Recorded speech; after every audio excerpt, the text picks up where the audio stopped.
नमो तस्य भगवतो अरहतो सम्मा सम्बुद्धस्य। नमो तस्य भगवतो अरहतो सम्मा सम्बुद्धस्य। साधु साधु साधु। नमस्ते बंते जी, आर्या जी, विपश्यना आचार्य और मेरे सारे धम्मा ब्रदर्स एंड सिस्टर्स। तो हम आज के सत्र की शुरुआत करते हैं। हमने अभी विठी मुटा कंप्लीट कर लिया है। हमने अभी तक चित्त देख लिया, चेतसिक देख लिया, रूप धर्म देख लिया। फिर चित्त और चेतसिक और रूप ये सब एक साथ कैसे आते हैं प्रोसेस में, विठी वो भी देख लिया। विठी मुठा भी देख लिया, जो हमारा प्रोसेस में नहीं आता है, जो विठी में नहीं आता है तो विठी मुठा कहलाता है। तो उसमें पटी संधि भवंग और चुटी ये जो तीन चित्त है, ये विठी के मतलब उसके अलावा एग्जिस्ट करते हैं, तो ये इसलिए विठी मुठा कहलाते हैं। फिर उसमें हमने कैसे हम मरते हैं, कैसे हमारी चुटी होती है, वो भी प्रोसेस देख लिया। इसी के साथ हमने समुच्चय संज्ञा भी कंप्लीट किया है, और उसके पहले पाकीनाका भी कंप्लीट किया है। तो समुच्चय में तो हमने सारे धातु आयतन फिर सच्चा ये सारे देख लिए। अभी हम करते करते आ गए हैं पटिच समुपाद, मतलब और एक्चुअली में पटिच समुपाद नहीं, पचाया संघ विभागा पे आए हैं, जिसमें पटिच समुपाद और पठाना ये दो है। तो इसमें ये चैप्टर बहुत इंपॉर्टेंट है और बहुत डिफिकल्ट भी है।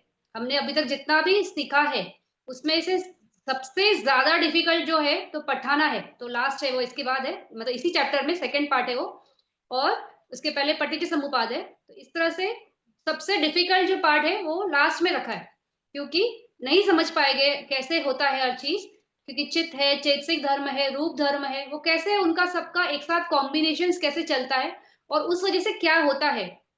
तो अभिधम्मा हम क्यों सीख रहे हैं? हमने अभिधम्मा की पढ़ाई इसीलिए समझने की सीखने की शुरुआत की थी कि हमें समझे कि परमार्थ धर्म क्या है। हम एक मनुष्य के रूप में हमारी उत्पत्ति हुई है, और हर चीज को हमने बचपन से वैसे समझा जैसे हमको समझाया गया या हम समझ पाए। तो अपनी भी प्रज्ञा थी और सामने से जो पढ़ाया गया उस हिसाब से, तो हमें बहुत सी चीजें समझ में आई चलते फिरते अपनी जिंदगी में कि ऐसा चीज है वैसा है। उसमें हमने कुछ चीजों की धारणाएं बनाई, वो गलत हो सकती है, सही हो सकती है, जैसे भी है। तो ये सब हो गया एक विषय, मतलब कैसे जीवन जिया जाता है, नॉर्मल इंसान कैसे जीता है।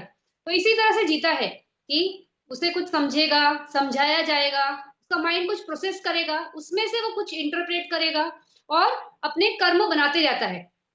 तो कर्म करते वक्त चाहे वो समझ के करे, जानबूझ के करे, या ऐसे ही जैसे पता नहीं लेकिन हाथ से कर्म घट गए, तो इस तरह से भी कर्म होते हैं कि हमारी पूरी चेतना नहीं होती है लेकिन फिर भी लोगों के सुनकर, किसी का इन्फ्लुएंस होने की वजह से, किसी को देख कर कॉपी करके ऐसे बहुत सी चीजें हम करते हैं। तो ये सब की वजह से बहुत से कॉम्प्लिकेशंस क्रिएट होते हैं, मतलब जीवन में हमें ये समझ में नहीं आता है। हम एक चीज तो हमने बहुत नोटिस किया है जो बहुत क्लियरली दिखता है कि हर एक मनुष्य अलग है, हर एक मनुष्य की चेतना अलग है, हर एक मनुष्य का कर्म अलग है, और उसके रिजल्ट्स भी अलग है, हर एक का कंडीशंस भी अलग है। जैसे कोई बहुत रिच है, कोई बहुत पुअर है, कोई बहुत बीमार रहता है, कोई प्रज्ञाहीन है, कोई बहुत तीक्ष्ण प्रज्ञा वाला है, कोई बुद्धू है, कोई भोला है, कोई बहुत चालाक है, इस तरह से अलग अलग अलग अलग अलग है। तो ये सब क्या है, एक्चुअल में है क्या? तो हमने अभिधम्म में ये समझा कि ये सब जो है ये सिर्फ एक नाम और रूप, ये पांच स्कंद है। तो नाम में चित्त है, चेतसिक है, ये चार आते हैं, और रूप में ये जो बॉडी है, इस तरह से।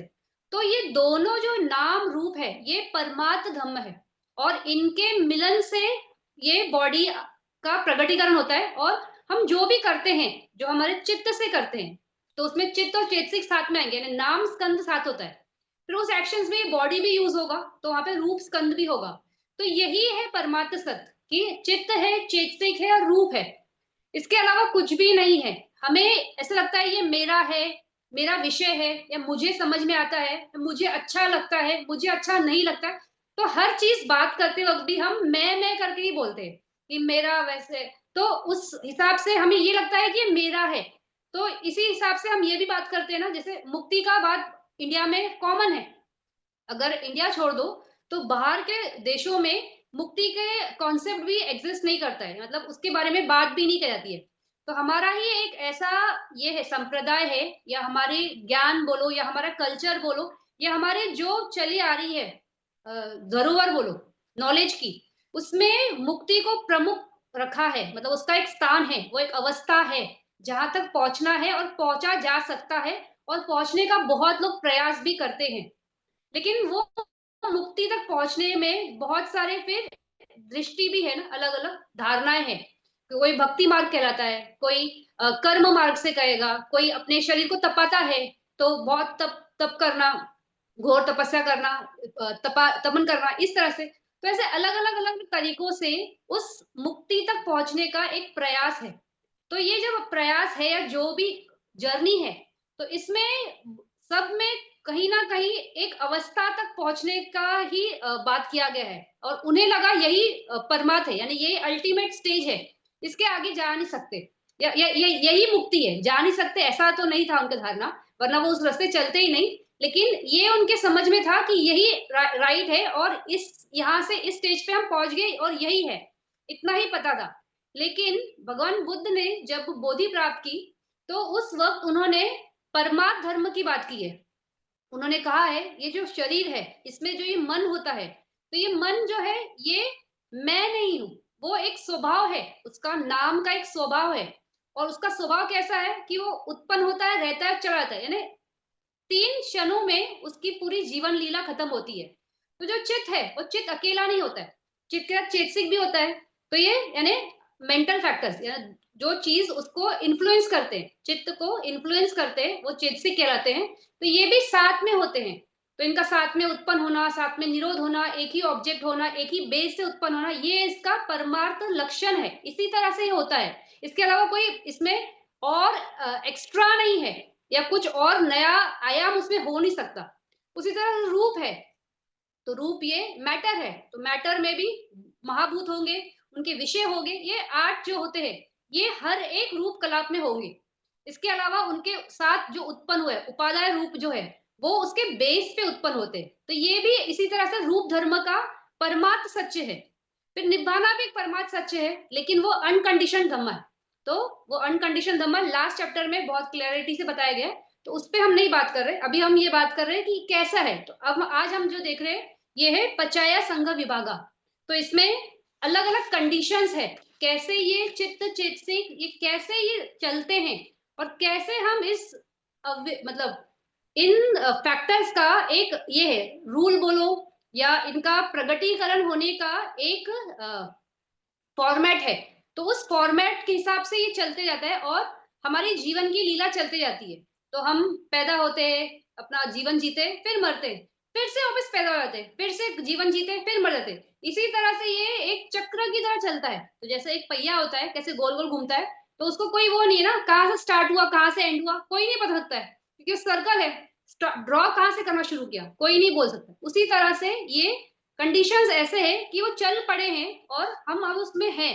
तो वो कंडीशंस क्या है आज हम देखेंगे। देखेंगे हम कंप्लीट कर पाते हैं क्या पूरा पट्टिका समुपाद, या आधा हुआ तो भी चलेगा, तो आराम से करेंगे। थोड़ा सा टीडियस है, डिफिकल्ट भी है, और थोड़ा सा इसको आराम से समझना ही बेटर है। तो ये पहले इसकी गाथा से शुरू करते हैं। 294 पेज पे पचया संघ विभागा। तो पचया, पचया ने कंडीशंस, कॉजेस, उसको बोलते हैं पचया। उसके बारे में ये संज्ञा है। तो इसमें विभागनी यानी 2 विभाग में है, एक पटिच समुपद और एक पठाना, इस तरह से है। तो उसके बारे में ये चैप्टर है। अब ये स्टार्ट करते हैं। ये सम संकता धम्मम, ये धम्मा पचाया यथा तम विभागम ई इदानी पवक्षामि यथारहम। तो बोल रहे ये सम संखतम। तो अभी इसमें जो आचार्य है, मतलब जो अनिरुद्ध आचार्य है, वो बताना शुरू कर रहे हैं। वो बोल रहे अभी तक हमने सब कुछ देख लिया ना, चित्त देख लिया, चेतसिक देख लिया, मतलब वो बोला नहीं यहाँ पे, लेकिन सब कुछ हमने देख लिया है यहाँ तक पहुंचते पहुंचते। तो अब हम बात करेंगे संखतम यानी कंडीशन धम्मा में। तो कंडीशन धम्मा पहले उन्होंने सिखाया है कि चित्त जो है वो कंडीशन धम्मा है, कंडीशंस होंगे तो चित्त आएगा।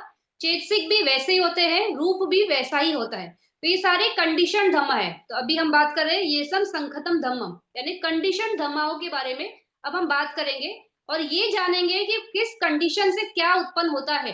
तो हमने कंडीशन कंडीशन पूरा शुरू से हम बोल रहे हैं ना कि कंडीशन धम्मा है, कंडीशन धम्मा है। इन कंडीशन क्या है, कैसे वो उत्पन्न होते, कैसा चित्त आएगा, कैसे रूप आएगा, कैसे वो चलना शुरू होते, तो उसके बारे में अब यहाँ पे बात होगी।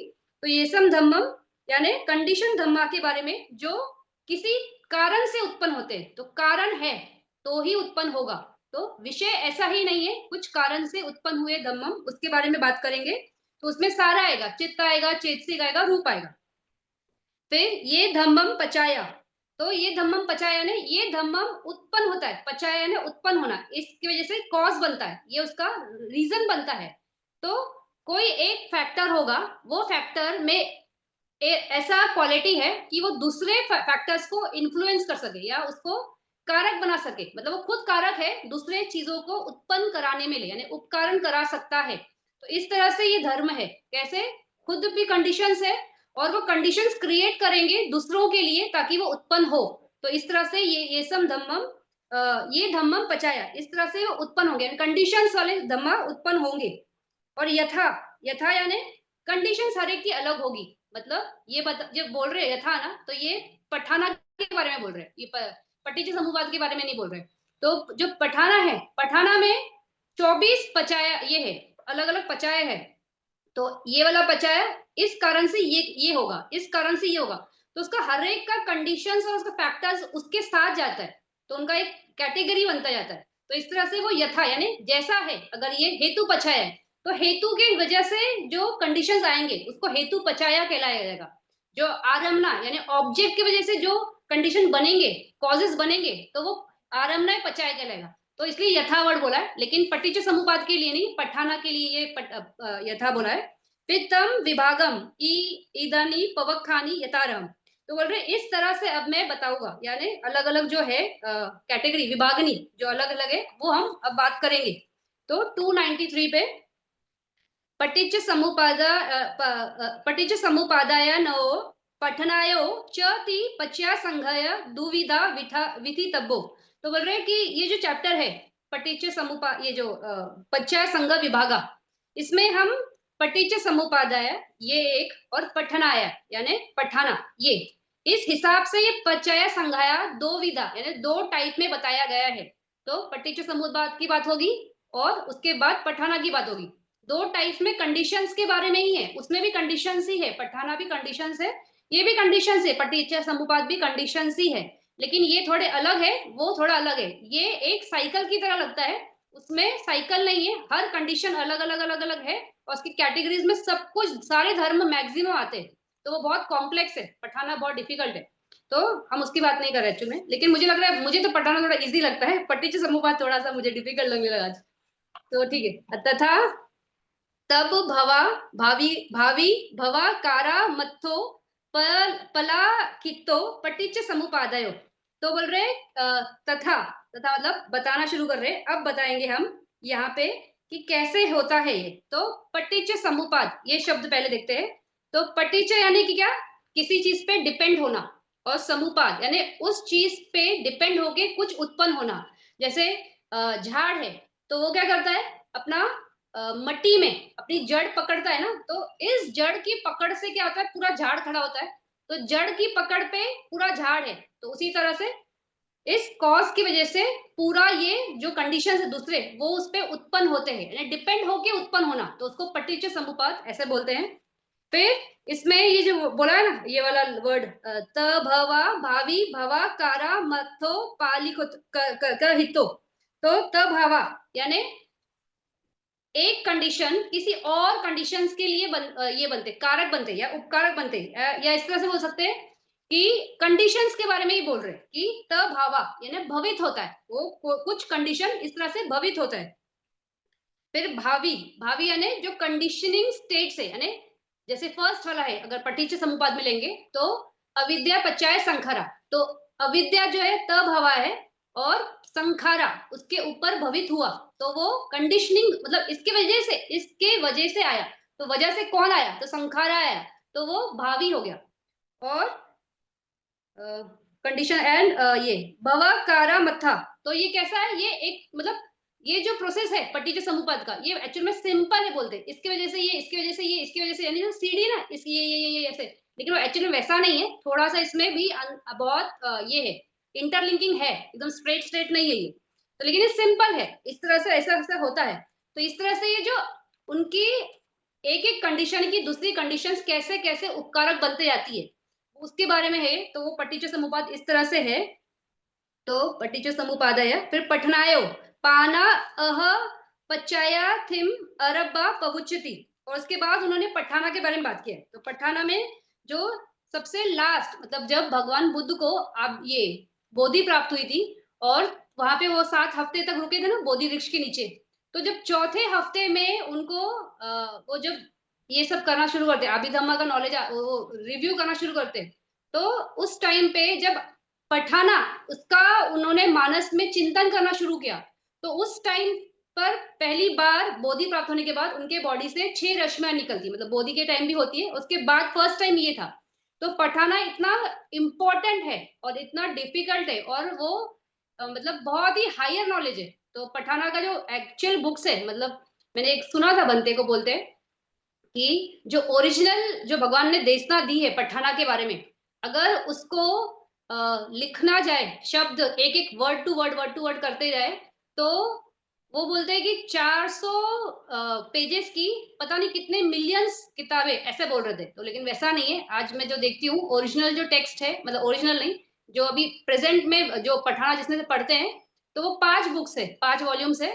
लेकिन वो वैसा बोल रहे थे, तो वो क्या था मुझे ठीक से क्लैरिटी नहीं है, लेकिन मैं किसी को पूछूंगी कि क्या बोल रहे थे, मतलब ऐसा, मतलब हमने उसमें कुछ डिलीट किया है क्या, या कुछ उसको कम किया है, ऐसा पता नहीं। लेकिन मुझे नहीं लगता कम किया जाएगा, क्योंकि भगवान बुद्ध की जितनी भी वाणी है उसको वैसे के वैसे ही आज तक मेंटेन की गई है, तो वैसा नहीं होगा, कुछ और उसका एक्सप्लेनेशन होगा। तो जो भी, तो ये जो ये बच्चा ये पठाना है, इसमें कैसे होता है कि एक पचाया कहलाता है और दूसरा पचुपना, यानी इस कंडीशन की वजह से इसका ये कंडीशनिंग होता है, यानी जिसको उसने इन्फ्लुएंस करता है उसको कंडीशनिंग बोलते हैं, तो उसको पचुपना धम्मा बोलते हैं। और उसमें और एक फैक्टर होता है पच्या सती, कि किसके फोर्स से या किस पावर से ये पचाया आया है। तो जैसे फर्स्ट वाला है हेतु, तो ये हेतु सती, यानी सिर्फ हेतु, यानी कंडीशन क्या है, रूट कंडीशन है, ऐसा ठीक है, वो हम बाद में देखेंगे, उसके बारे में ज्यादा बात नहीं करते। तो इससे ये गाथा है, इसको रहने देते। उभयम पाना वोमि, ये इसका थर्ड लाइन, लास्ट लाइन, उभयम पाना वोमि सित्वा पंचयंती आचार्य। तो वोमि सित्वा, तो इस तरह से मिक्स करके बताएंगे, ऐसे आचार्य इस तरह से ही बोल रहे हैं। तो मिक्स करके कुछ नहीं है, अलग अलग ही है, पट्टिच समुपद अलग है और पठाना अलग से ही हम बात करेंगे। तो सबसे फर्स्ट हम लेते हैं ये पटिच समुपद। तो पटिच समुपद एक्चुअली में अभी जैसे हमने मीनिंग देखा कि पटिच यानी कि कुछ डिपेंड करता है और उसके ऊपर डिपेंड करके कुछ उत्पन्न होना, उसको पटिच समुपद कहते हैं। फिर ये जो है पटिच समुपद का जो नॉलेज है, या जो ये एक तरह से नियम है, एक तरह का रूल है। तो ये रूल भगवान बुद्ध ने नहीं बनाया, ये नेचुरल लॉ है, मतलब जिस तरह से जब से हमारी सृष्टि का निर्माण होता है, तब से जैसा जीवन काल चला, तो वो एक नेचुरल लॉ की वजह से इस तरह चलते जाता है। और वो जो नेचुरल लॉ है उसके बारे में भगवान बुद्ध ने उसको अच्छे से समझा और हमें समझाया। तो यानी ये खुद ये प्रकृति का स्वाभाविक लॉ है, ये भगवान बुद्ध ने डिस्कवर किया या भगवान बुद्ध ने बताया उसके बाद ही डिस्कवर, वैसा नहीं। तो ये नेचुरल लॉ है, उसके बारे में हम बात करेंगे। फिर ये कैसा है, तो भगवान बुद्ध इसको बोलते हैं पटिच समुपाद को, कि ये इस तरह से समझो कि जैसे कोई चिड़िया का घोंसला हो। तो चिड़िया का घोंसला अगर आपने देखा होगा, तो कैसे वो एक एक वो जो वो होता है, क्या बोलते हैं, वो लकड़ियां, ट्विग्स, क्या बोलते हैं, छोटे छोटे वो लकड़ी के वो लाते हैं टुकड़े, और उससे वो बनाते हैं। तो कैसा उनका ताना बना रहता है आपस में एक दूसरों से। तो कुछ समझ में नहीं आता है कि कौन सी लकड़ी उसमें पहले डाली जाएगी, कौन सी लास्ट डाली जाएगी, कैसे कहाँ से है। तो एकदम से एक साथ क्या बोलते हैं, इंटरट्विन, मतलब एक साथ ऐसे क्या बोलते हैं, बुनना, वैसे उस टाइप से होता है। तो उस वजह से वो कहाँ से शुरू हुआ कहाँ पे खत्म हुआ कुछ पता नहीं होता है। तो उसी तरह से ये पटिच समुपाद है, कि बोलने के टाइम हम बोलते हैं कि ये कड़ी ये कड़ी ये कड़ी ये कड़ी, तो लगता है बड़ा सरल है कि ये कड़ी ऐसी ये कड़ी ऐसी ये कड़ी ऐसी है, लेकिन वैसा नहीं है, उसके साथ बहुत सारे फैक्टर्स है। तो ये जो मूल बात है उसको बताने के लिए वो उस शब्द का इस्तेमाल होता है, लेकिन उसके साथ बहुत सारी चीजें साथ में हैं।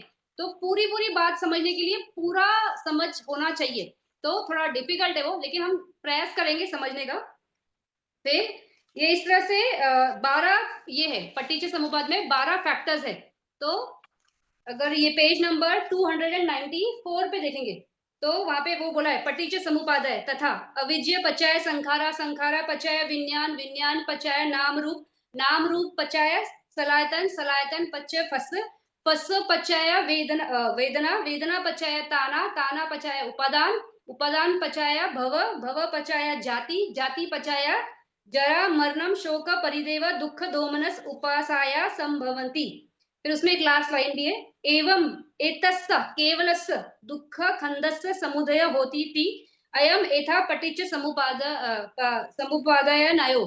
तो इस तरह से ये पटिच समुपाद का जो पूरा 12 कड़ी है वो है। तो कैसे है, तो जो जिसको अभी हमने पढ़ा अविजय पचय संखारा, तो अविद्या की वजह से संस्कार पैदा होते हैं, संस्कार की वजह से विज्ञान पैदा होता है, विज्ञान की वजह से नाम रूप पैदा होगा, नाम रूप की वजह से सलायतन पैदा होगा, सलायतन की वजह से सलायतन से पस, पस से फिर वेदना, वेदना से ताना। तो इस तरह से एक एक एक एक, एक जो कड़ी है, मतलब इसकी वजह से ये, इसकी वजह से ये, इसकी वजह से ये, इसको बोलते हैं अनुलोम। यानी ये शुरुआत कैसे हुई, तो इस क्रम में ये शुरुआत होता है, ऐसा बोलना है। लेकिन जब हम ये बात करेंगे जैसे अविद्या पचय संखारा, तो अविद्या पचय संखारा जब मैं एक्सप्लेन करूंगी तो अविद्या वो मूलभूत है, यानी वो मेन कैटेगरी है, इसलिए उसको हमने बोला है। लेकिन सिर्फ अविद्या ही नहीं होगा, वहां पे बाकी चीजें भी होगी, बहुत सी चीजें हो सकती है। तो वो चीजें मतलब चित्त और चेतसी को रूप धर, उसके बारे में बात है।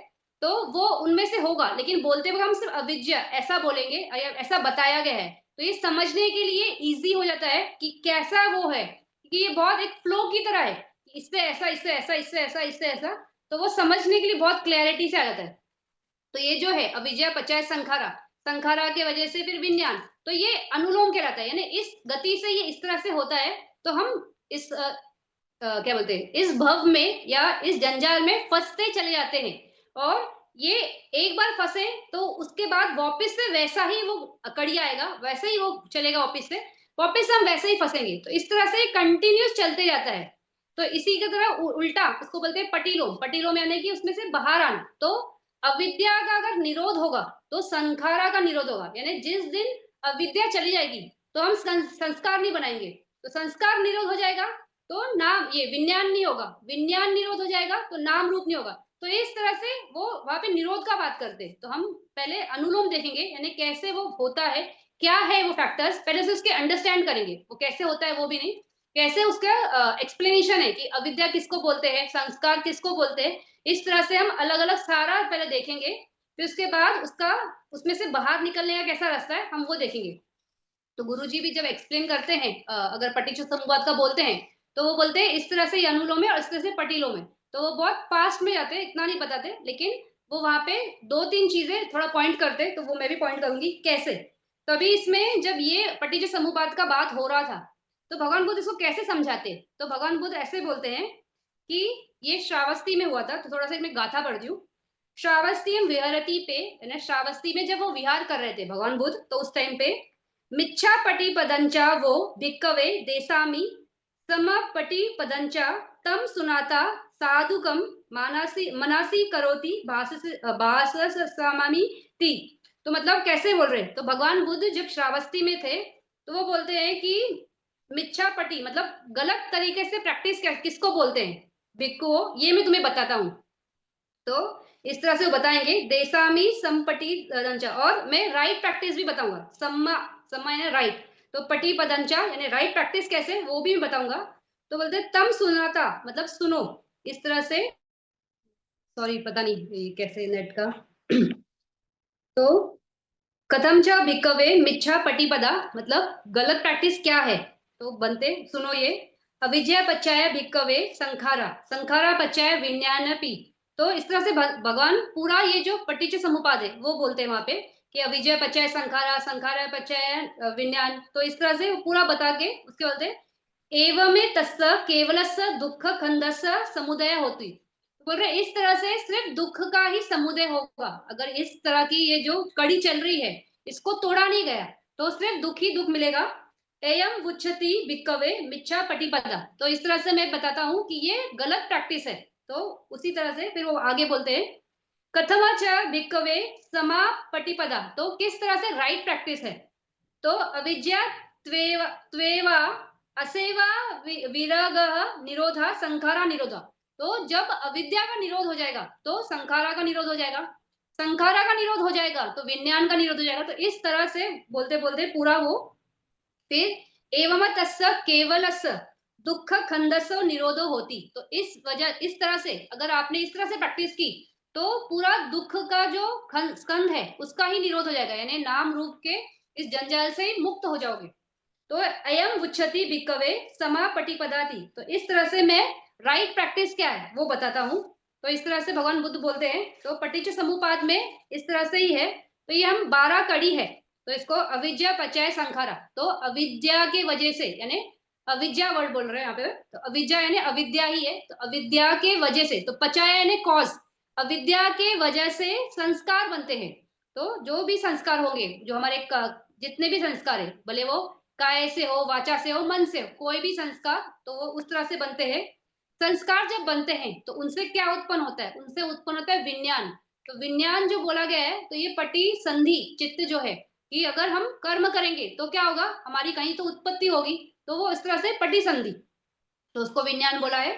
फिर विज्ञान पचाए नाम रूप। अगर हमारी पटी संधि हुई, मान लो अगर मनुष्य भूमि में, तो नाम रूप मिलेगा, तो वो भी उत्पन्न होंगे उस वजह से। फिर जब नाम रूप उत्पन्न होगा तो नाम रूप के साथ क्या होगा, सलायतन। सलायतन यानी क्या कि ये बॉडी है तो इसमें 6 ये है ना, बेस है ना, आंखों का बेस है, कान का बेस है, नाक का है, जीवा का है, काया का है, मन का है। तो वो 6 सलायतन वो भी उत्पन्न होंगे। फिर 6 सलायतन अगर उत्पन्न होंगे तो उससे क्या होगा, उत्पन्न होगा फस। फस यानी कांटेक्ट। जैसे ही इन दरवाजों पे कोई भी ऑब्जेक्ट आएगा तो उससे उसका कांटेक्ट होगा। तो इस तरह से फस का उत्पन्न होगा। फिर जब फस उत्पन्न होता है तो क्या होता है, तो वहां पे होता है एक वेदना। तो फर्स्ट से बच्चा है वेदना, तो अच्छा लगेगा बुरा लगेगा जैसा भी है, तो वो उत्पन्न होना शुरू होता है। तो जब वेदना उत्पन्न होती है तो क्या होता है, तृष्णा उत्पन्न होती है। तो वेदना बचा है ताना। फिर तृष्णा जब उत्पन्न होती है तो उससे क्या होता है, एक जुड़ा होता है ना, तो ताना बचा है उपादान। फिर जब जुड़ा हुआ तो क्या हुआ, तो वापस से किसी भव में जाओगे, तो उपादान पचाया भव। तो जब भव में गए तो क्या, तो इस भव में आने से क्या होगा, जाति यानी वापस जीवन मिलेगा, वापस हमारी उत्पत्ति होगी। एक बार जीवन मिला तो उससे क्या, जाति पचाया जरा मरणम। तो जरा यानी बीमारी आएगी, बूढ़ा होगा शरीर, फिर मरेंगे। फिर उसके साथ बहुत सारी चीजें बोलिए, शोक यानी कि हमें जब कोई हमारा प्रिय मर जाता है तो हमें शोक होता है। फिर परिदेव, हम कैसे विलाप करते हैं ना, जोर से रोते हैं। फिर दुख होता है, दो मनस, मन में बहुत दुख, हेवी पीड़ा, उपसाया, इस तरह से दुख ही उत्पन्न होता है। संभवती, इस तरह से संभव होता है, मतलब ये सारी चीजें एक के बाद ऐसे कड़ी में है, कड़ी में नहीं है एक्चुअल में, ये बोलने के लिए कड़ी है, लेकिन बहुत से फैक्टर्स है जो साथ में चलते हैं। तो अभी हम शुरू करते हैं पटीचर समुपाद का जो फर्स्ट कड़ी है हमारा। कौन सा है जो फर्स्ट कड़ी हमारा, अविद्या पचाए संखारा। तो अविद्या के वजह से संस्कार पैदा होते हैं। तो अविद्या के वजह से संस्कार कैसे, तो अविद्या सबसे पहले क्या है, तो अविद्या यानी जिसको हम बोलते हैं, तो जो परमात्म धर्म के हिसाब से बोलेंगे तो अविद्या कहते हैं मोह को। तो मोह जो है वही अविद्या है, यानी हमें राइट अंडरस्टैंडिंग नहीं अभी। मोह का ऑपोजिट क्या है, अमोह यानी प्रज्ञा।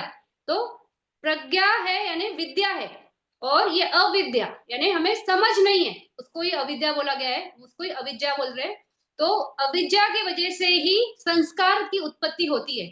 तो हमें जो ये मोह है उसी वही अविद्या है। और उसके हिसाब से कैसे, तो हम इस अविद्या के चलते क्या होता है, तो अविद्या के चलते हम कोई भी कर्म करते हैं। तो जितने भी अकुशल धर्म है, तो जो भी हमारे 12 अकुशल चित्त है, 8 लोभ के है, 2 दोष के है, 2 मोह के, तो ये जो जितने भी चित्त है, ये करते वक्त ये एक्शंस, मतलब इस चित्त से एक्शन करते वक्त हमारे मानस में भले हमें पता हो या ना हो, लेकिन मोह वहां पे होता है, यानी अविद्या के चलते ही हम कुछ भी अकुशल करते हैं। तो जैसे कुछ लोभ से हमने किसी का ले लिया, तो हमें पता नहीं है ना कि गलत है, लोभ करना गलत है।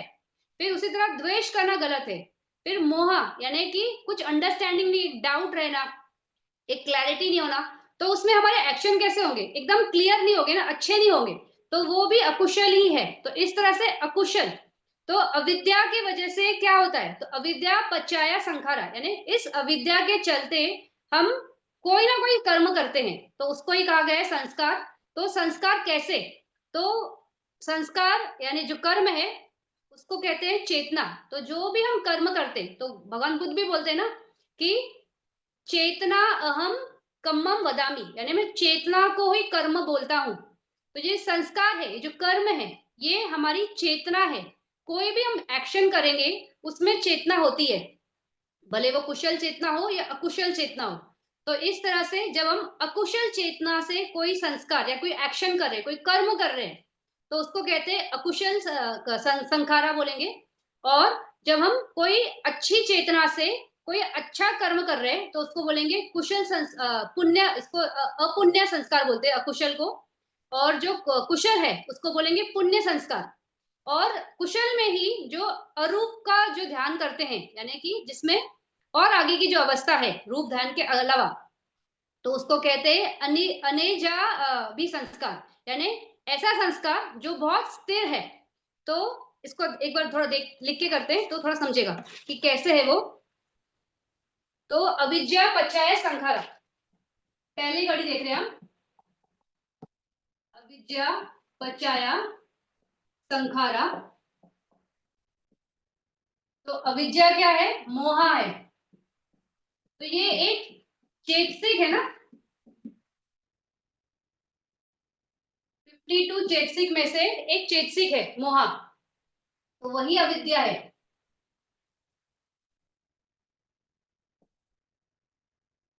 फिर अविद्या की वजह से हम क्या करते हैं? संस्कार करते हैं, यानी एक्शन करते हैं, कर्म करते हैं ना। तो जो संस्कार है यानी कर्म है, उसको ही कहा गया है इस अविद्या के चलते हुए, यानी इसके निहित, इसके वजह से हम कोई संस्कार करते हैं। अभी ये कर्म जो है वो अकुशल भी हो सकता है, इसको बोलते हैं अपुण्य। कुशल भी हो सकता है, ये है पुण्य। और अनेजा संस्कार होता है, जो है चार अरूपा वाला ध्यान, उसको बोलते हैं अनेजा संस्कार। तो इस तरह से अकुशल कितने हैं?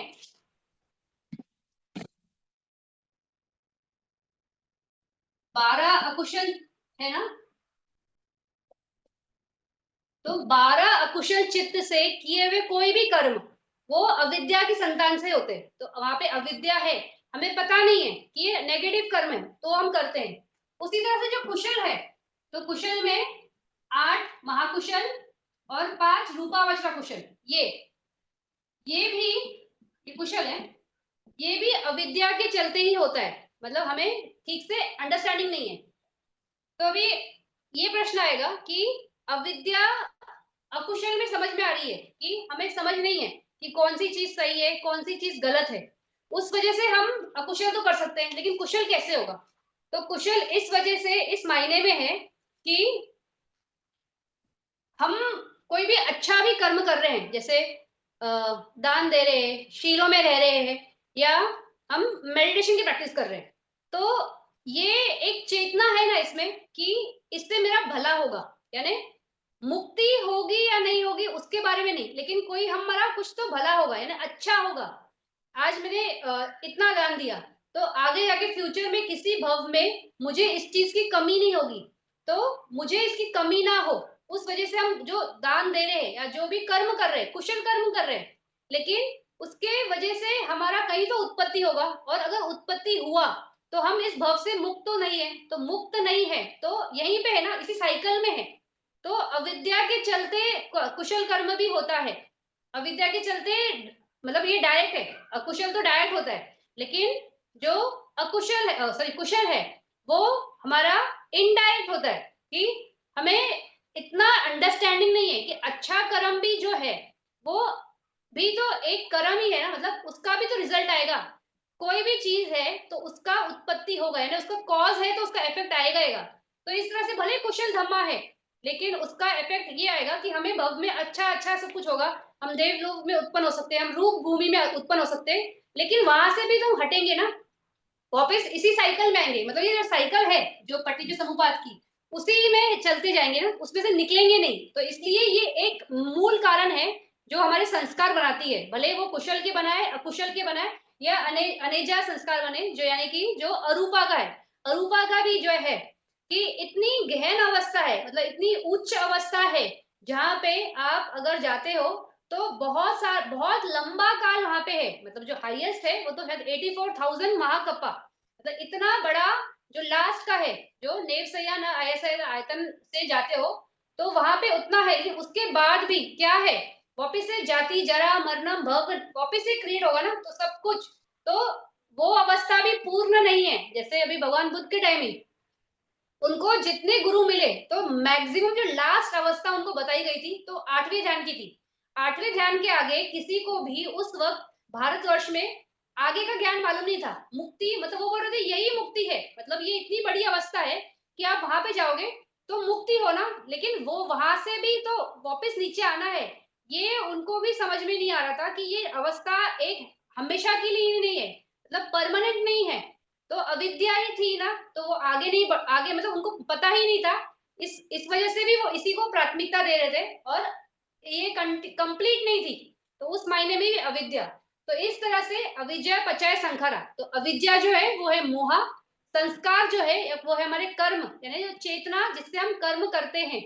तो इस तरह से संस्कार में आएंगे अकुशल कर्म, कुशल कर्म और अनेजा कर्म। तो इस तरह से ये पूरे कर्म के कारक कौन है, तो अविद्या है। तो इस वजह से अविद्या पचाए संखारा। इसके बाद जो सेकंड है संखारा पचाए विज्ञान। तो संखारा पचाए विज्ञान में अभी संस्कार यानी कर्म, तो कर्म करते वक्त क्या है, प्रमुखता से चेतना है ना वहां पे, तो चेतना की वजह से कर्म घटता है। अभी जिस टाइप की आपकी चेतना है, अगर आपकी चेतना कुशल है तो आपका एक्शन कैसे होगा, कुशल ही होगा। उसी तरह से चेतना अगर गलत है, नेगेटिव है, यानी अच्छी नहीं है, तो जो आपका एक्शन होगा वो भी नेगेटिव होगा। तो जैसी चेतना वैसा एक्शन होता है। तो इस तरह से जैसा उसका कंडीशंस है उसी हिसाब से हम कर्म करते हैं, यानी संस्कार बनाते हैं।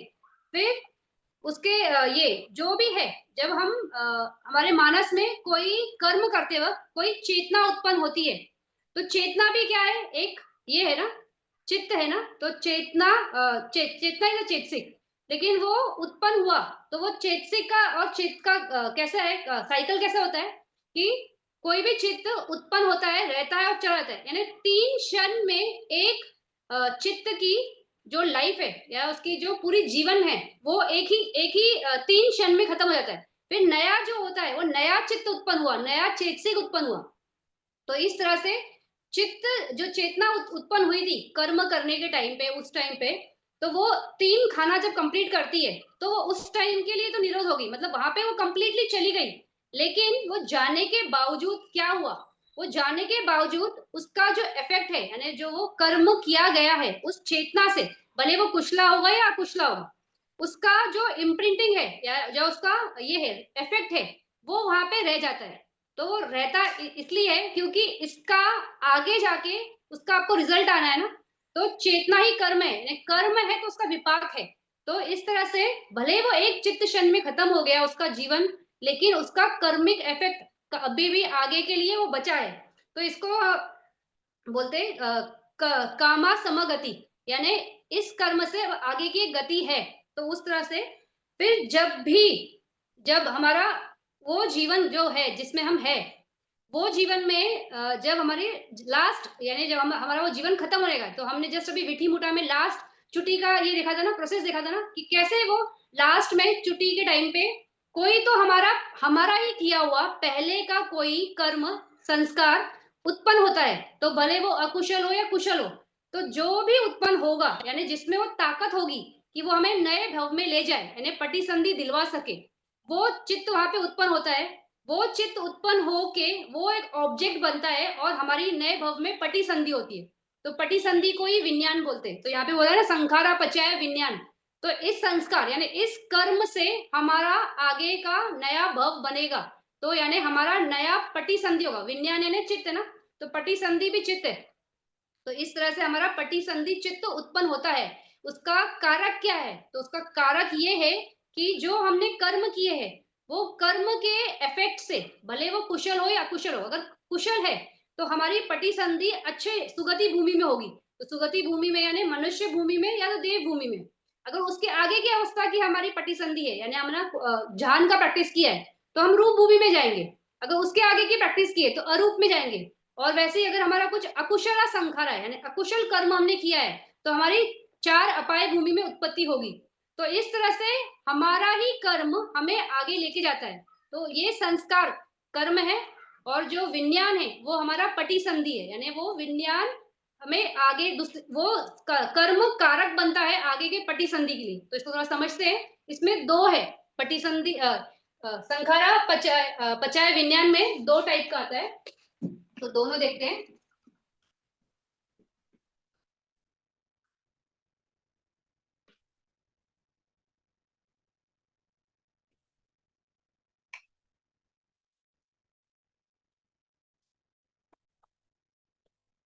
जब हमारा ये होता है पटी संधि होता है, तो उस टाइम पे कैसा होता है कि या तो हमारा अकुशला यानी अपुण्य चेतना से किया हुआ कर्म, या कुशला से। तो कुशला में दोनों लेंगे, महाकुशल वाला भी लेंगे और रूप वाला भी लेंगे। और जो तीसरा था अनिजा। तो अनेंज अनेंजा अनेंजा तो अनेंजा यानी अरूपा वाला।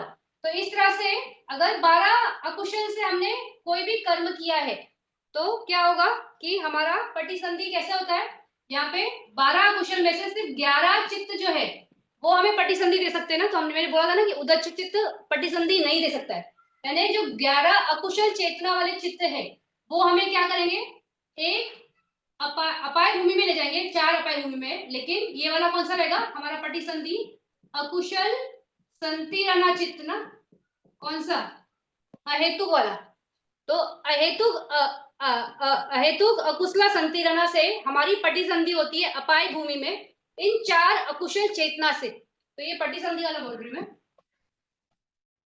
फिर कुशल में महाकुशल और रूपावचरा। तो ये 8 और ये 5, ये वाले से अगर हमने कर्म किए हैं तो हमारी पटी संधि कैसे होती है। यहाँ पे 8 महाकुशल विपाक चित्त से हमारी पटी संधि हो सकती है, क्योंकि ये अपने हिसाब से देते हैं ना। और रूप वाला भी 5 रूपावचरा विपाक देगा। और कुशल में और एक है ना अहेतुक वाला, अहेतुक कुशल संतिरणा। तो जो हमें मनुष्य भूमि या चतुर महाराज में ले जाता है, लेकिन क्वालिटी लेस रहती है, तो वो वाला। तो उस हिसाब से हमारी पटी संधि इस तरह से होती है। हमारे किए हुए संस्कार से विज्ञान कैसे उत्पन्न हुआ। तो संस्कार ये कर्म है जो हमने किए हैं, इससे जो विज्ञान यानी पटी संधि विज्ञान जो उत्पन्न होता है। तो अकुशला से है तो अकुशल संतिरणा, ये हमारा विज्ञान है, ये हमारा पटी संधि चित्त है जो हमें अपाय ले जा रहा है। कुशला से किया है अगर वो 8 कुशला वाला है, या रूपावचरा 5 ये है कुशला है। तो महाविपाक 8 और रूपावचरा विपाक 5 और एक अकुशला सॉरी कुशला हेतु संतिरणा चित्त। तो इस तरह से ये पटी संधि होगी। और अनेंजा है तो ये अरूपा वाला है। तो अगर अरूपा के 4 महाकुशल से हमने अपना प्रैक्टिस किया है, तो ये अपने हिसाब से 4 उस अरूप भूमि में ले जाते हैं ना। तो इस तरह से ये विपाक के हिसाब से काम करेगा पटी संधि के टाइम। मतलब जो हमारा संस्कार यानी कर्म है जो विज्ञान यानी विपाक में कन्वर्ट हो रहा है। लेकिन पटी संधि एक विपाक करके नहीं होता है ना। जब हमारा उत्पत्ति होता है यानी हमारा लाइफ चालू होता है, तो पटी संधि से हम उस भव में आ गए। जैसे अभी हम मनुष्य में आए तो हमारा पटी संधि हो गया।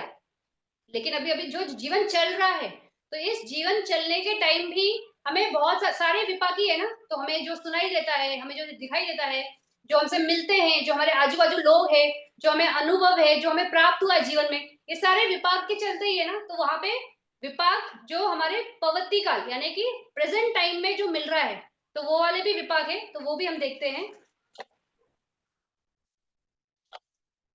तो ये पट्टी संधि वाला था। और अभी प्रवृत्ति काल यानी जब हमारा जीवन का धारा शुरू होता है उस टाइम पे।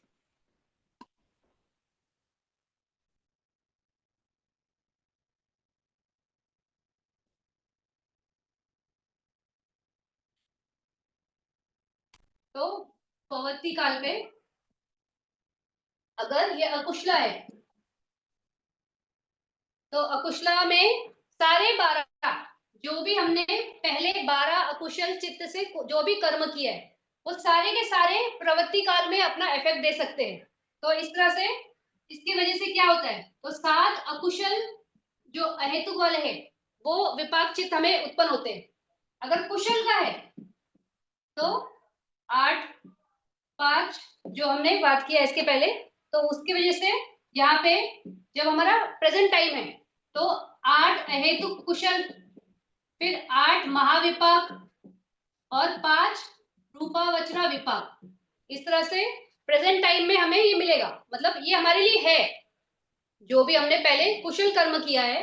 तो उसमें जो भी ये हमारे जो जितने भी विज्ञान है वो सारे यहाँ पे है ना अहेतुक में, तो हमें जो दिखता है सुनाई देता है जो भी है। तो इसके अलावा भी हमारी लाइफ में बहुत सारी कंडीशंस होते हैं ना जो बहुत ऐसे स्ट्रॉन्ग कंडीशंस है, तो वो महाविपाक से आते हैं। अगर हम रूप इस भूमि में, अगर रूप भूमि में तो रूप भूमि के हिसाब से, तो उस हिसाब से ये प्रवृत्ति काल यानी कि जब हम वहां पे उत्पन्न हो चुके तो उसको बोलते हैं प्रवृत्ति।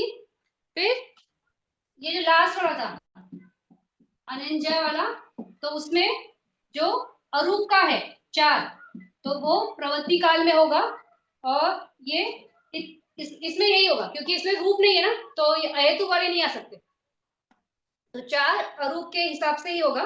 तो हम क्या मतलब इसमें बात कर रहे हैं, तो हम इसमें ये बात कर रहे हैं कि किस तरह से हमारा कर्म हमें मतलब हमारा कर्म ही कारक है, यानी वो एक रीजन है, स्ट्रॉन्ग रीजन है जिससे हम नए भव में जाते हैं, हमारा पटिसंधि होता है।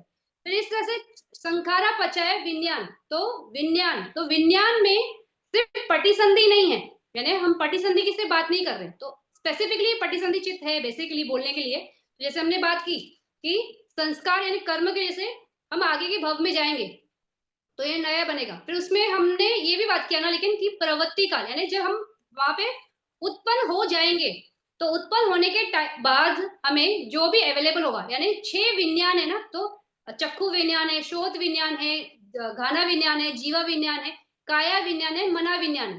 तो इस तरह से ये 6 विज्ञान भी अपना इफेक्ट देते हैं, यानी हमने जो पहले अपनी संतान में जो भी किया है, तो जैसे हमने ये बात की है कि जो भी ये विज्ञान भी है, जो जैसे ये हमने बहुत बार बात की है कि विज्ञान कैसे उत्पन्न होता है, तो विज्ञान को उत्पन्न होने के लिए पसादा लगता है, यानी वहां पे एक बेस होगा आंखों में जो जहां से वो देखे।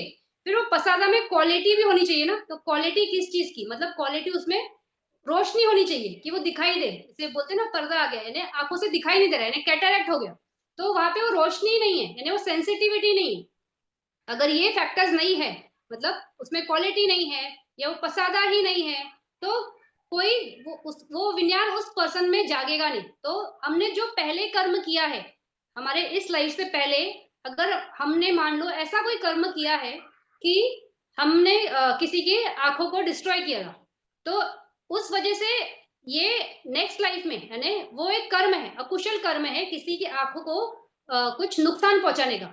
तो उस वजह से नेक्स्ट लाइफ में जब हम पहुंचेंगे तो हमारी जो विज्ञान यानी पटिसंधि होगी, तो उस टाइम पे वो कर्मज रूप में वो क्वालिटी नहीं होगी कि आपको आंखों से दिखाई दे, तो ये उस विज्ञान पे भी डिपेंड करता है, सॉरी कर्म पे डिपेंड करता है ये विज्ञान। तो इस तरह से विज्ञान कहाँ डिपेंड कर रहा है, किस पे डिपेंड कर रहा है, तो संस्कारा पे डिपेंड कर रहा है, यानी कर्म पे डिपेंड कर रहा है। ये कर्म जैसा है वैसा ये इन्फ्लुएंस करेगा आगे का जो विज्ञान आने वाला है, यानी जो पटिसंधि होगी तो उस हिसाब से वो इन्फ्लुएंस करेगा।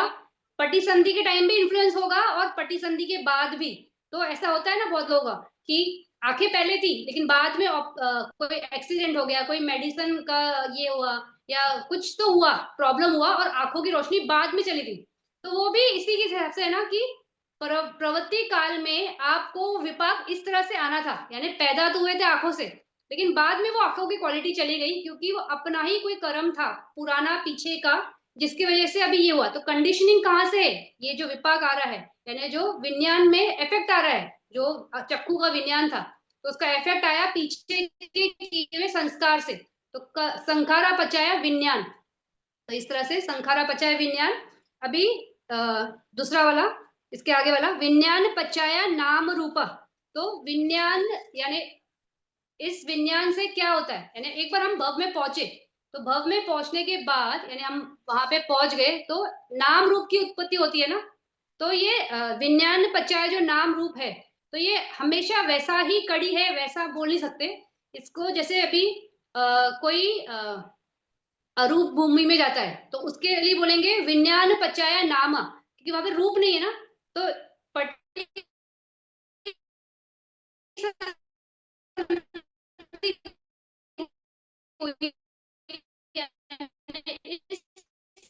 विज्ञान से जब आप उत्पन्न होके वहां पहुंचे बॉडी के वहां पे जिसको चित्त नहीं होता है, तो वो कैसा है, विज्ञान बताएंगे किसी को तो हम बोलेंगे विज्ञान पचाया रूप है। वो मतलब इस भव में पहुंचे क्योंकि उस भव में नाम यानी चित्त नहीं है, वैसे कोई अरूप है वाला ब्रह्मा है, तो वो सिर्फ इस भव में पहुंचा यानी विज्ञान यानी पटिसंधि की वजह से आया। तो पटिसंधि के बाद वहां पे सिर्फ वो एक अरूप है यानी सिर्फ चित्त है और चेतसिक है, 4 स्कंद है, वहां पे रूप धर्म नहीं है। तो वहां पे विज्ञान पचाया नामा इस तरह से बोलेंगे। लेकिन हमारा जो भव है और जो देव का भव है और जो नीचे का भव है, तो वहां पे हम बोलते हैं विज्ञान पचाया नाम रूप। तो हम बेसिकली नाम रूप के हिसाब से ही बात करेंगे क्योंकि हमारे हिसाब से ये एग्जाम्पल बैठता है। तो विज्ञान किसको बोलते हैं, तो जैसे अभी हमने यहाँ पे देखा, तो विज्ञान क्या था, पटिसंधि चित्त था। तो जो 19 पटिसंधि चित्त है वो विज्ञान है। उसके अलावा हमने ये भी देखा ना कि प्रवृत्ति काल में जो हमारे चित्त है, तो जो अहेतु वाले थे ना, कुशल चित्त या अकुशल वाले, तो वो भी रिजल्ट है ना। तो इस तरह से ये रिजल्ट में दोनों आ गए ना, पटिसंधि भी था और ये भी थे। तो सारे जितने भी है ना हमारे विपाक चित्त, 32 विपाक चित्त, हमारे विपाक चित्त 36 है।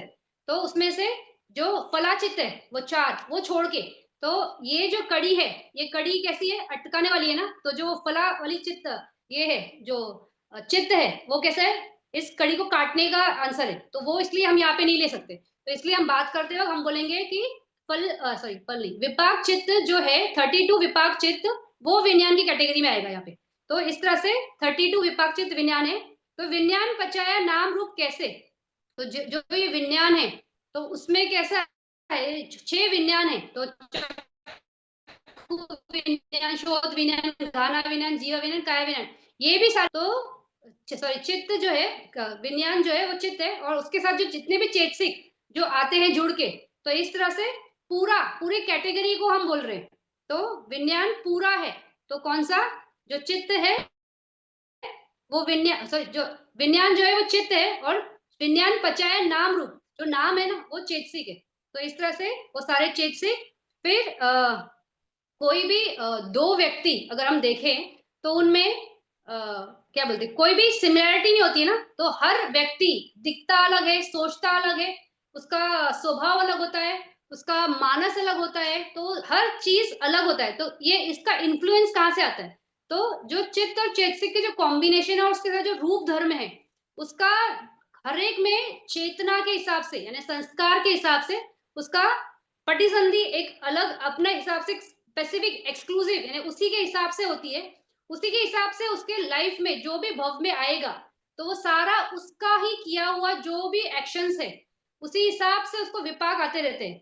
तो ये हम बोल रहे हैं ना विज्ञान पचयन नाम रूप, एक पटिसंधि होगी तो उस हिसाब से कैसा नाम रूप होगा।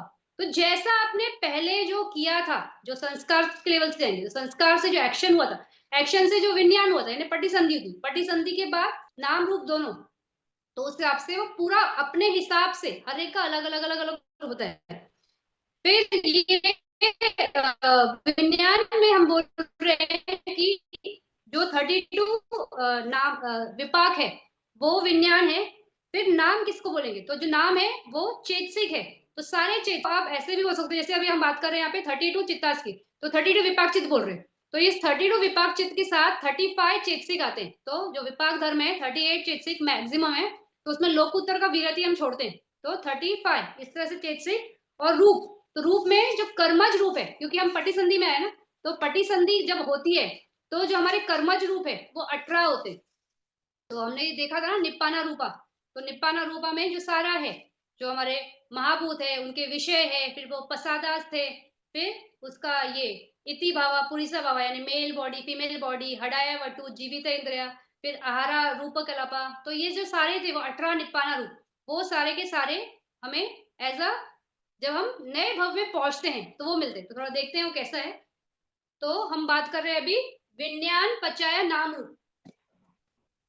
थोड़ा सा ये अगर हम चित्त और चेतसिक के साथ बात करते हैं थोड़ा थोड़ा डिफिकल्ट होता है, लेकिन आप उसको कॉन्सेप्ट समझेंगे तो भी बहुत है कि कौन सा चीज कैसे कारक है। तो जैसे हमने शुरू किया अविद्या से, तो अविद्या में जैसे हम कर्म बनाते हैं, तो वो कर्म जब हम बनता है तो वो क्या हुआ, तो कर्म है चेतना। तो चेतना से क्या हुआ, तो हमने एक्शन किया, तो एक्शन है तो उसका रिजल्ट है। तो संखारा पचाया विज्ञान यानी हमारे पटिसंधि होगा, तो हम नए भव में जाएंगे। जब हम नए भव में जाते हैं तो उस टाइम पे क्या होता है, तो हमारा पटिसंधि हुआ, वो तो एक हमारा जो कारक कर्म था वो उसने हमें पहुंचाया।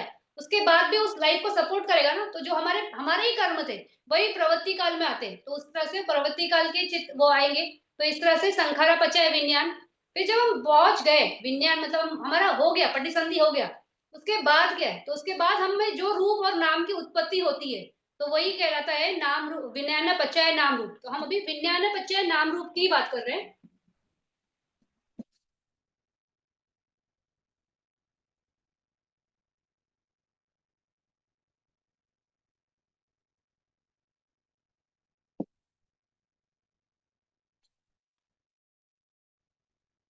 तो जो विज्ञान है वो है 32 विपाक चित्त।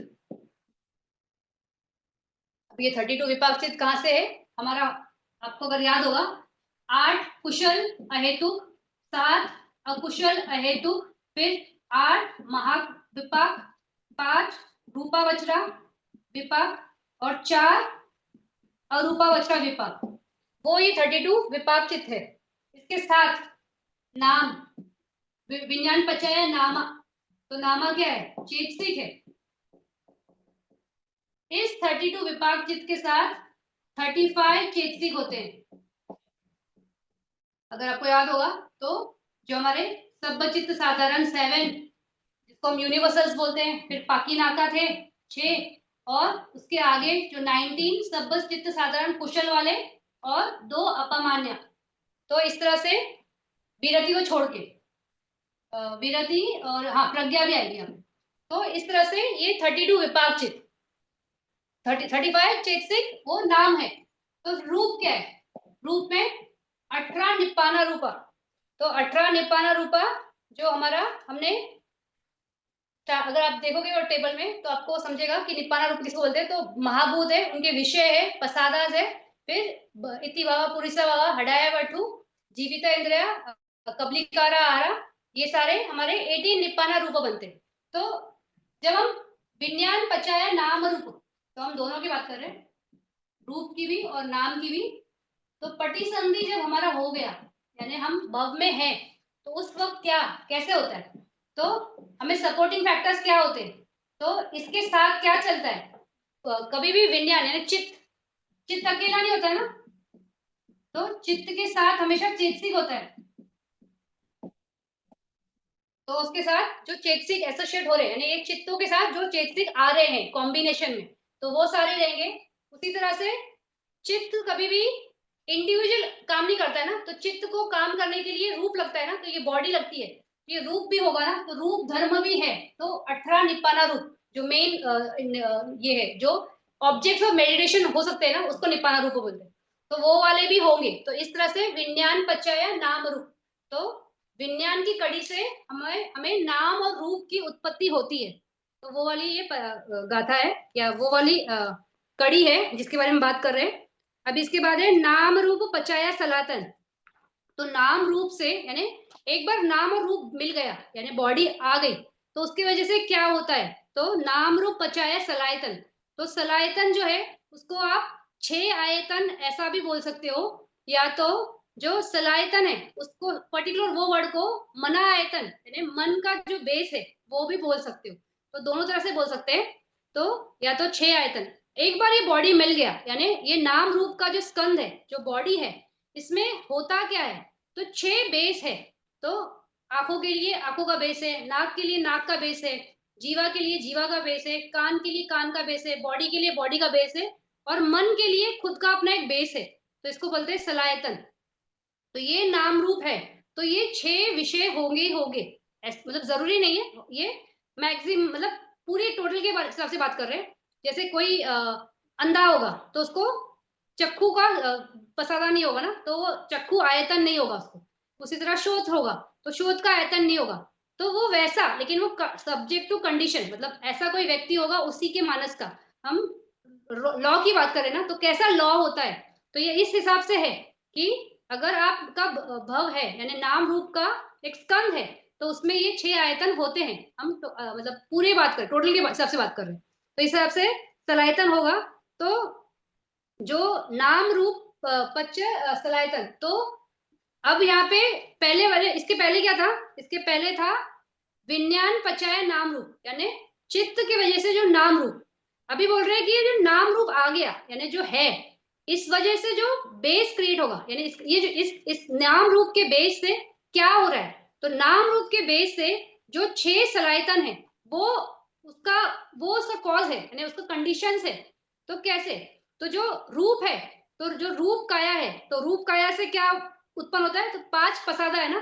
तो अगर जो नाम और रूप, उसमें जो रूप है उससे 5 पसादा, तो आंखों का पसादा यानी चक्षु पसादा, श्रोता पसादा, घाना पसादा, जीवा पसादा, काया पसादा, ये 5। और जो एक बचा तो वो है नाम काया। तो नाम काया में मना आयतन जो बोल रहे हैं, तो ये आयतन को क्रिएट कौन कर रहा है, तो इस नाम से मना आयतन क्रिएट हो रहा है, रूप से रूप आयतन क्रिएट हो रहा है। तो ये दोनों बेस बन रहे हैं ना, रूप रूप के लिए बन रहा है, और नाम नाम के लिए बन रहा है, यानी मन के लिए बन रहा है। तो इस तरह से ये अपने बेसिस को हेल्प करते हैं उत्पन्न होने के लिए।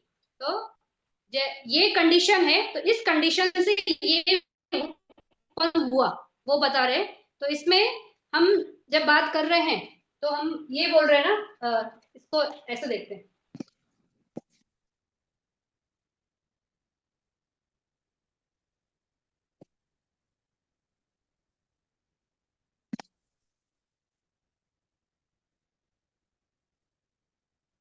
इसके पहले जो हमने बात किया था, विज्ञान पचाया नाम रूप,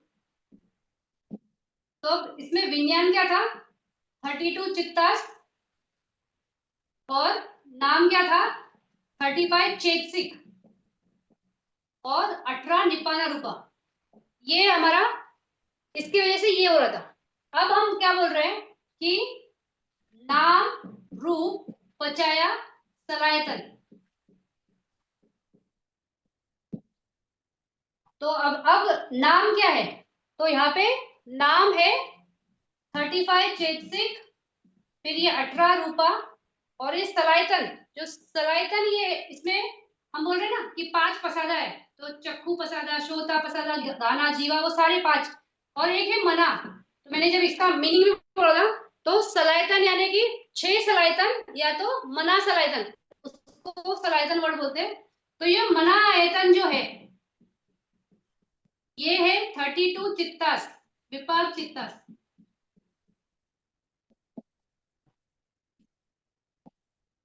इसके पहले, इसके जस्ट पहले वाली कड़ी में, विज्ञान पचाया नाम रूप में, विज्ञान की वजह से नाम रूप था। अभी नाम रूप से सलायतन है, जिसमें सलायतन में एक मना आयतन है, और वो चित्तास है। यानी पहले वाली कड़ी में ऐसा था, अब ये ऐसा हो गया, मतलब एक तरह से बोल सकते हैं क्रॉस हो गया ना, वैसा हो गया। तो इसलिए थोड़ा सा पट्टिज समुपाद समझते वक्त थोड़ा सा डिफिकल्ट होता है, क्योंकि ये बताते वक्त ऐसे बता रहे हैं, एक जैसे इस, जैसे इसके बाद ये, इसके बाद ये, इसके बाद ये, एक फ्लो की तरह बात करते हैं।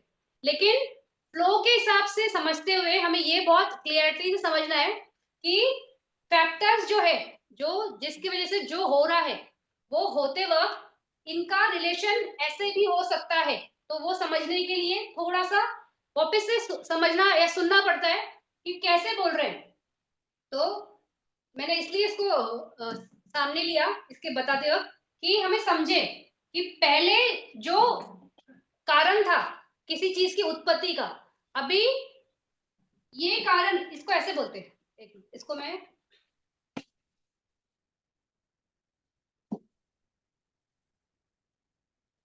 अभी जैसे अगर फर्स्ट वाली हमारी कड़ी थी, अविद्या पचाय संखारा, फिर संखारा पचाय विज्ञान।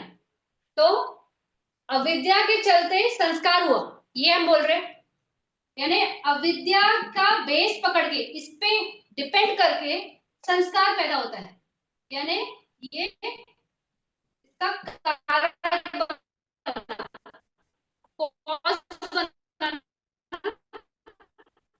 अविद्या कारण बना संस्कार का। तो ये भी एक इफेक्ट क्रिएट करता है, ने खुद का एक कॉज बनता है। तो हम जब जब बात कर रहे हैं संस्कारा पछाय विज्ञान, तो संखारा एक कॉज बन गया है और उसका इफेक्ट है विज्ञान। इसी हिसाब से, यही अंडरस्टैंडिंग से, तो जो हमने ये बात की थी नाम रूप से हमारा क्या वहां पे उत्पन्न हुआ था, नाम रूप पछाया सलायतन, नहीं सलायतन के पहले तो विज्ञान पचाए नाम रूप, तो विज्ञान से नाम रूप आया।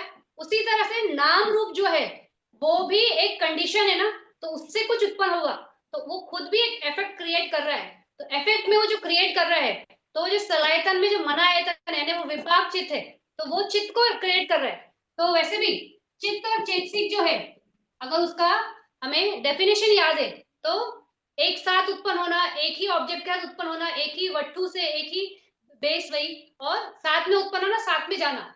तो इस हिसाब से भी वो साथ में ही आते हैं।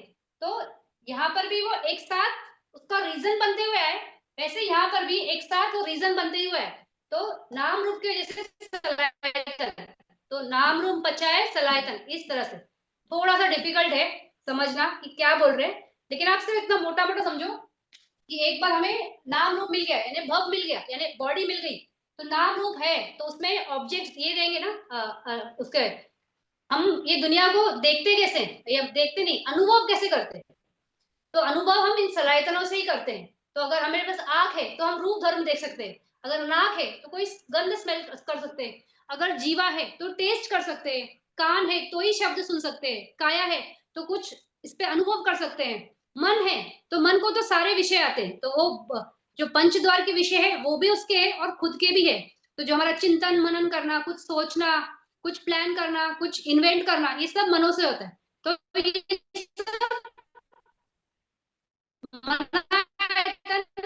है ही है, अगर ये बॉडी है तो मन तो है ही है, मन को नकार नहीं सकते। भले सारे ना वो उसको दिखाई दे रहा है, ना सुनाई दे रहा है, ना उसको स्मेल आती है, ना टेस्ट आता है, ना बॉडी में उसको टच होता है, मान लो पांचों पसंद नहीं, लेकिन फिर भी उसके पास मना आयतन तो होगा ही होगा ना, क्योंकि वो इस भव में है, तो उसको कुछ तो अनुभव या खुद का कुछ तो कंडीशनिंग है, कुछ तो रहेगा। तो इस तरह से ये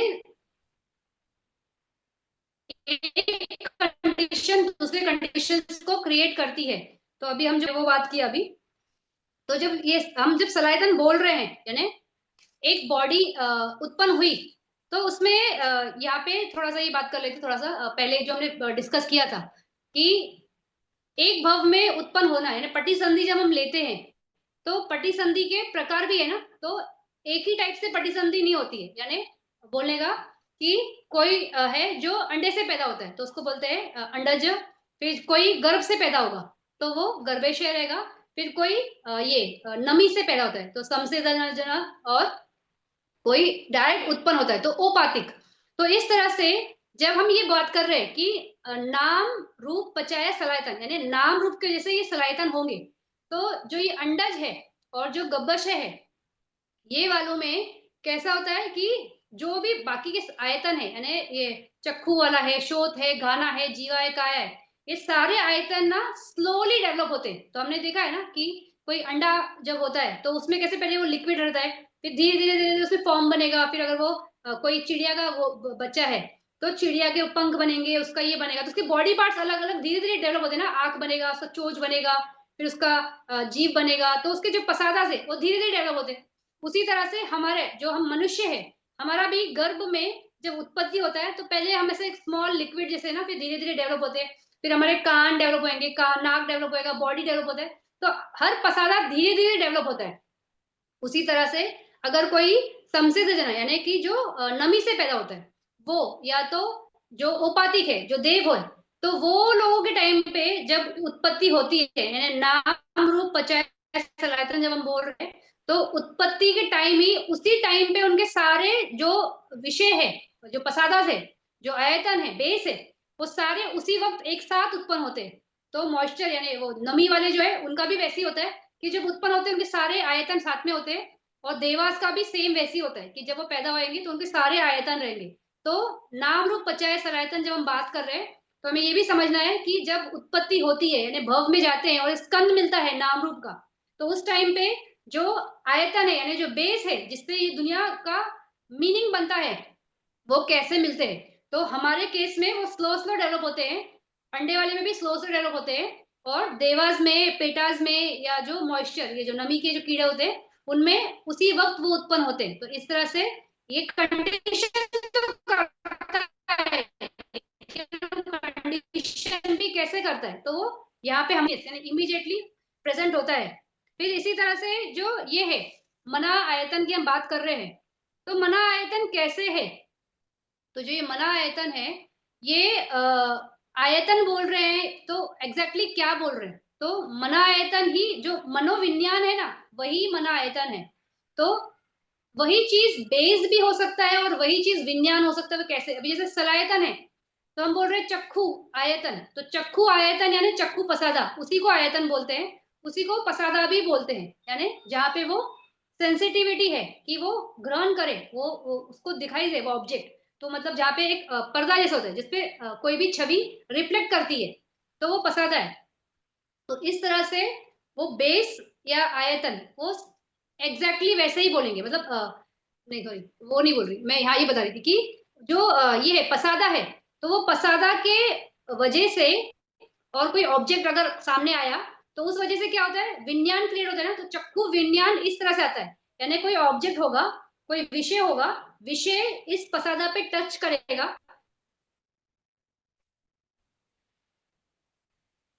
तब वो विज्ञान उत्पन्न होता है। लेकिन मना आयतन के केस में जो थोड़ा सा सुनने में समझ में नहीं आता है कि क्यों ऐसे बोल रहे हैं। तो ऐसे बोल सकते हैं क्या, मतलब अगर एग्जाम्पल में बात करें कि एक बच्चे से उसके माँ की उत्पत्ति होती है, माँ से एक बच्चे की उत्पत्ति होती है, हम ये बोल सकते हैं। लेकिन बच्चे से माँ की उत्पत्ति होगी ऐसे कैसे बोल सकते हैं। तो इसको एक एग्जाम्पल बोलते हैं, बनते हैं ऐसे कि एक झाड़ से एक एक बीज से एक झाड़ उत्पन्न होता है, फिर वो झाड़ में भी वापिस से बीज आएंगे, फिर वापस से उसमें से नया बीज आएगा, नया बीज आएगा, तो उस नए बीज से वापस नया झाड़ होगा। तो इस तरह से हर टाइम बीज जो आ रहा है वो भी अलग है, और जो झाड़ आ रहा है वो भी अलग है। मतलब हर एक अलग एक आइडेंटिटी है ना, उसकी एक अलग क्रिएशन है। तो इसी हिसाब से जो मना आयतन है उसी को मनोविज्ञान जब बोल रहे हैं, तो वो इस हिसाब से जाएगा कि यही एक बेस है अपने लिए जो वहां पे विज्ञान बन के क्रिएट होता है। तो हम मनोविज्ञान में हमने बात किया ना पहले इसके, तो मनोविज्ञान क्या है, तो मनोविज्ञान जो चित्त है, जो 32 विपाक चित्त है, वो मनोविज्ञान है। तो इस तरह से नाम जो है वो चेतसिक है, रूप धर्म जो है वो पसादा रूप है, और जो सलायतन है तो उसमें वो 5 पसादा है, और उसके हिसाब से वो जो छठा वाला आयतन है, तो मना आयतन, वो 32 विपाक चित्त जो है वो है। तो इसी तरह से ये हमारा, अगर इसको हम विधि में समझे तो विधि में कैसे दिखेगा ये।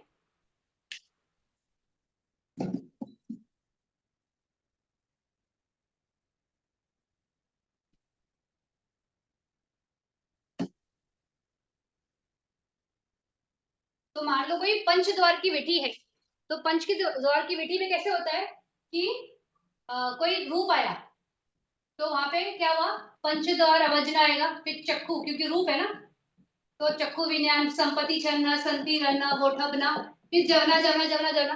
तो जब ये प्रोसेस होता है, तो ये प्रोसेस होने के बाद क्या होता है, यहाँ पे चक्कू पसादा पे वो ऑब्जेक्ट आया, और फिर ये प्रोसेस चालू हो गया, फिर ये खत्म होगा, फिर इसके बाद इमीडिएटली मनोद्वारा वाला प्रोसेस आता है ना। तो मनोद्वारा अवजना वो पकड़ेगा, वो ऑब्जेक्ट लेगा, फिर जवना जवना जवना जवना ऐसे करके चलता है। तो इस तरह से मना आयतन भी उसमें इन्वॉल्व होता है ना। तो कोई भी प्रोसेस जो भी हमारे सलायतन हम जब बोल रहे हैं यानी नाम रूप जो भी है, तो उस नाम रूप की वजह से जितने भी पसादास क्रिएट हुए हैं, और उसमें मना, तो ये मना आयतन हमेशा साथ में चलता है। कोई भी विधि चलेगी तो पंचद्वारा विधि है, तो पंचद्वार की अपनी विधि होती है, लेकिन इस विधि में वो ऑब्जेक्ट हमें दिखाई भी नहीं देता है, ये प्रोसेस इतना फास्ट होकर निकल जाता है। फिर माइंड वो ऑब्जेक्ट उठाता है, माइंड वो ऑब्जेक्ट उठा के उसको प्रोसेस करता है और फिर वो समझ पाता है कि अच्छा ये फूल है, अच्छा ये है, अच्छा ये चीज वैसी है। तो जो भी है, या तो डायरेक्टली अपना ऑब्जेक्ट उठाता है ना मन से, तो मन में या तो पंच द्वार से आएगा या मनों से आएगा, तो जैसा भी आएगा। तो इस तरह से ये मना आयतन होता है कि वो ऑब्जेक्ट का बेस, इसलिए हमने बोला ना कि सलायतन जब हम बोल रहे हैं तो सलायतन जो वर्ड है इसको हम मना आयतन भी बोल सकते हैं, क्योंकि मना आयतन बोला तो उसमें ये बाकी के आगे, क्योंकि इसके थ्रू जाने के बाद यहाँ पर ही आना है, इसको मन पे ही आना है, तो प्रोसेस में ये आता ही है, इसके उसी पर विधि कंप्लीट होती है और तभी हम वो चीज को मूल्यांकन कर पाते हैं। अच्छा ये ऐसा ये है, अच्छा वो है, अच्छा ये शब्द है, ये गंध है, ये रस है, जो भी है, तो मना आयतन के थ्रू ही होता है। तो मना आयतन को छेवा आयतन बोलो या तो सिर्फ मना आयतन बोलो, सलायतन को जैसा भी बोलेंगे से मतलब एग्जैक्टली उसी पॉइंट पे आएंगे हम कि वो मना आयतन ही है। तो इस तरह से ये मना आयतन की के बारे में है। तो अभी इसके आगे वाला जो है सलायतन पच्चाय फस, तो इसको हम अगली क्लास में लेते हैं क्योंकि ये बहुत ज्यादा हो जाएगा और आपको शायद नहीं समझेगा, तो हम यहाँ रुकते हैं। तो आज हमने पटीच समुपाद स्टार्ट किया है। तो पटीच समुपाद में भी हमने उसकी 5 अविद्या पचाय संखारा, संखारा पचाय विज्ञान, विज्ञान पचाय नाम रूप, नाम रूप पचाय सलायतन, हमने 4 कड़ी ही देखी है। अभी हमको कड़ी समझ गई है ना, तो इसके आगे वाला थोड़ा फास्ट हो जाएगा, फिर नेक्स्ट क्लास में हम कड़ी कंप्लीट कर देंगे और हो सका तो हम उसका आगे का जो चार्ट है कि किस तरह से वो होता है हम उसको भी स्टार्ट कर देंगे। तो जैसे भी है, तो पटीज समुपाद में एग्जैक्टली है क्या, तो इसमें ये है कि हर चीज किसी कारण से उत्पन्न होती है।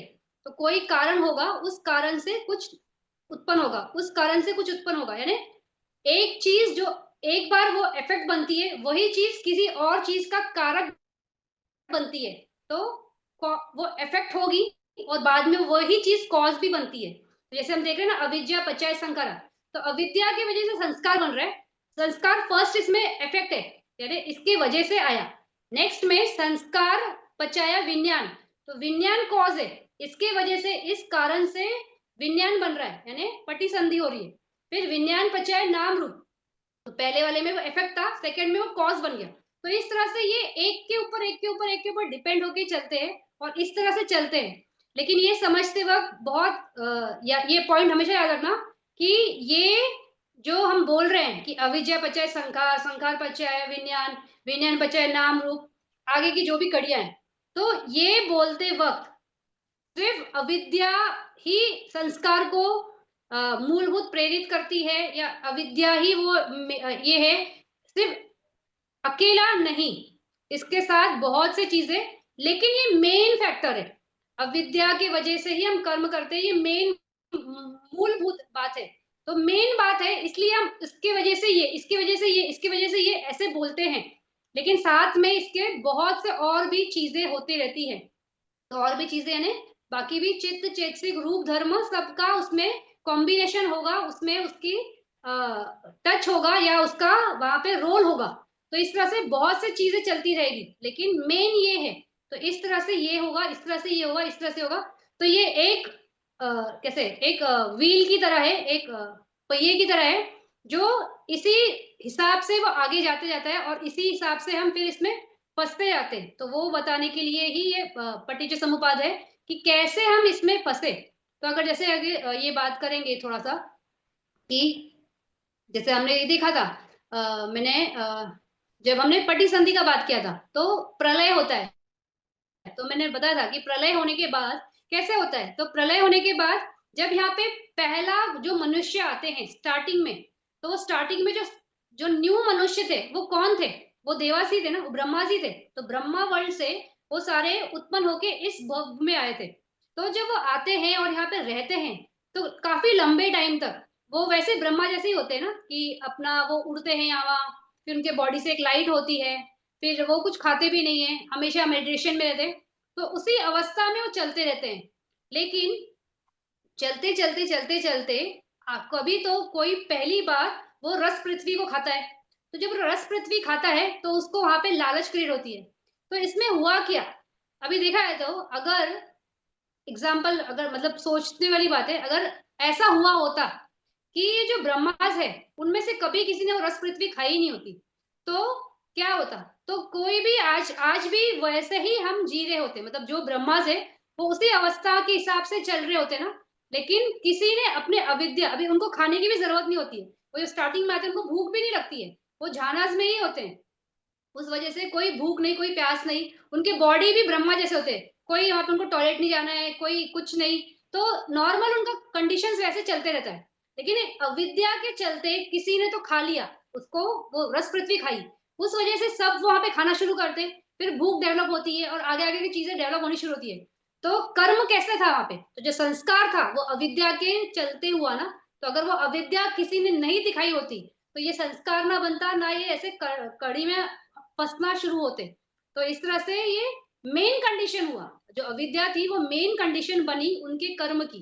तो उसी तरह से कोई भी नॉर्मल, भले वो देव हो, ब्रह्मा हो या कोई भी हो, सबके लिए ये लागू है, ये रूल जो है पटिज समुपात का, वो सिर्फ हम मनुष्य के हिसाब से नहीं है, ये सबके हिसाब से। इसलिए जब बता भी रही हूँ तो मैं रूप ब्रह्मा का और अरूप ब्रह्मा का भी वो चित्त बता रही हूँ ना, तो वो उसी हिसाब से ही है। ये पटिज समुपात पूरे सृष्टि में इसी तरह से ये रूल चलता है, और इसी तरह से वो करते हुए ये बस मूव होते रहता है। तो ये नेचुरल लॉ ऑर्डर है, यानी प्राकृतिक एक नेचुरल लॉ है जो है, और इसी तरह से है।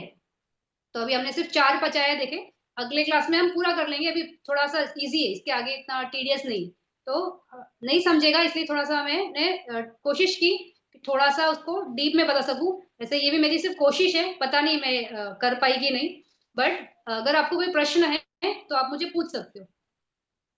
कोई प्रश्न है इसके ऊपर? ठीक, अगर कोई प्रश्न नहीं है तो हम इसके आगे वाला नेक्स्ट क्लास में सलायतन पच्चय फस्य उससे शुरू करेंगे। फिर वो इजी है, वो समझेगा आपको कि कैसा जा रहा है, थोड़ा सा समझने का प्रयास करना कि कैसा है अविद्या की वजह से संस्कार, मतलब एक कारक बनता है दूसरे का, दूसरा कारक बनता है तीसरे का, इस तरह से एक कारण बनते हैं, जो कारण है वही बाद में इफेक्ट भी क्रिएट करता है। तो जो मतलब जिस पे रिजल्ट आ रहा है वो आगे रिजल्ट देगा, इस तरह से कंडीशनिंग होती रहती है। तो ये पटिज समुपाद है। तो हम अगले क्लास में मिलते हैं। इतना पेशेंटली सुनने के लिए धन्यवाद। शुभ रात्रि। अगले क्लास में मिलते हैं।